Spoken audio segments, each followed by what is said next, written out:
So, to start the introduction in history, a very long time ago, in the last century actually, IBM mainframe computers used punch cards. They were kept in a locked room.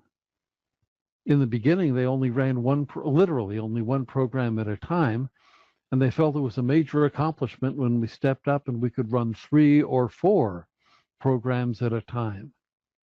We didn't know what was going on under the covers very often, but who cared? Everything ran fine, we thought. Well, then we added some complications. We added terminals. And sometimes those terminals were running literally thousands of programs at the same time on one computer. To complicate it more, we then connected it to the internet. And to help us understand what was going on, we added a log file called SMF that generates, nowadays, maybe 1 million records a day on a single CPU or LPAR, which gives us lots and lots of information if only we knew what to do with it.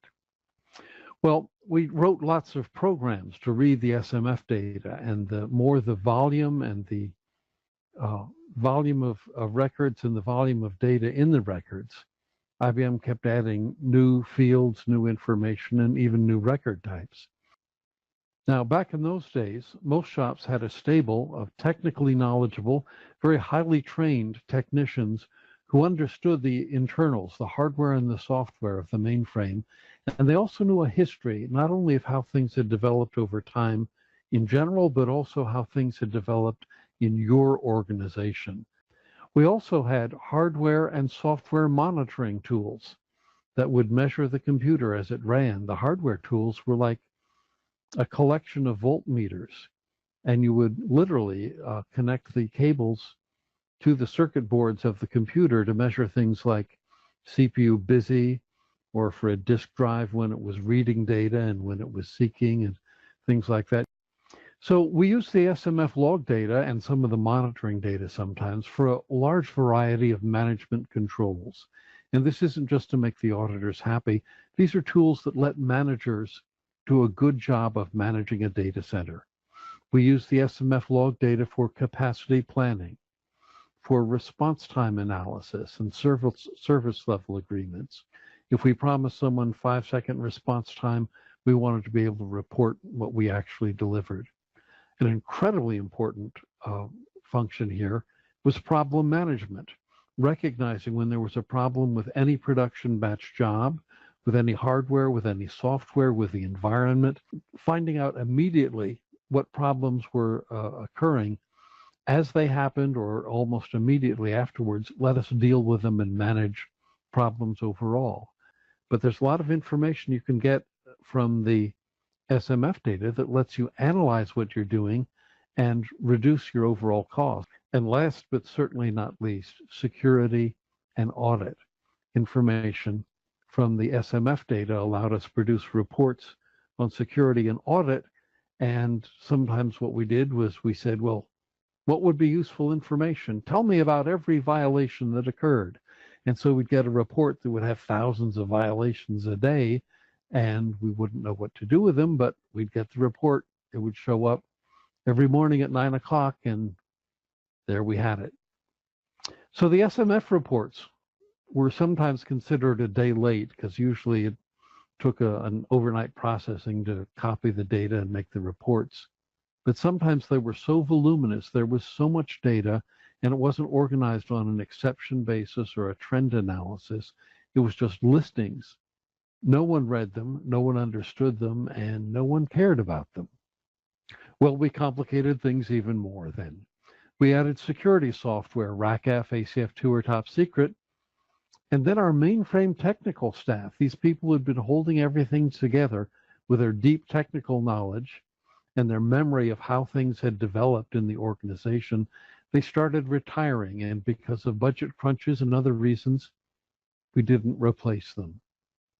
And IBM then added more technical stuff. It's unbelievable how complicated things got.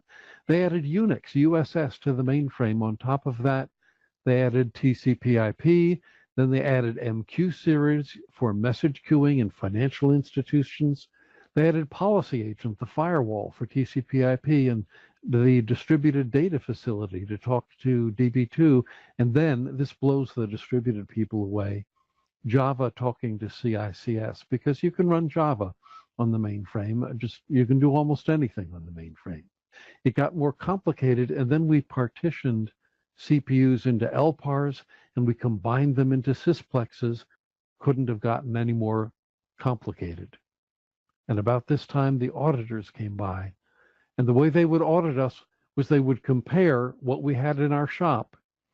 Well, if they didn't know any better, they had a checklist, and they'd compare what we have against what was on their checklist. Now, there was a problem with the encryption algorithm in Windows. I don't know if it's still there, but for a long time, there was a quirk in the encryption algorithm for Windows passwords, so that if the password length was less than 14, the passwords were much easier to crack.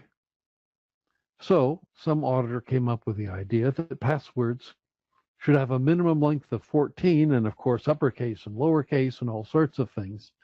And they developed this for their Windows checklist, and then they came and tried to apply the Windows checklist to mainframes that at the time didn't support lowercase, and also had a maximum length of passwords of 8. We hadn't invented password phrases yet. And so we went into a back and forth with the auditors. They're saying we had to meet their checklist, and us saying, we can't, it's impossible. And that went downhill. All the time, our tech staff getting grayer haired and heading toward retirement. Then we heard about a European Service Bureau, and there were lots of other stories, but this is the best one known. It's the Logica hack. It was a mainframe data center for a service bureau. It got hacked over the internet. We'll give you some details on that later. But the hackers were inside, had their run of the mainframe computer for months before management was even aware of being hacked. So to wrap up the introduction and history, we've got some conclusions.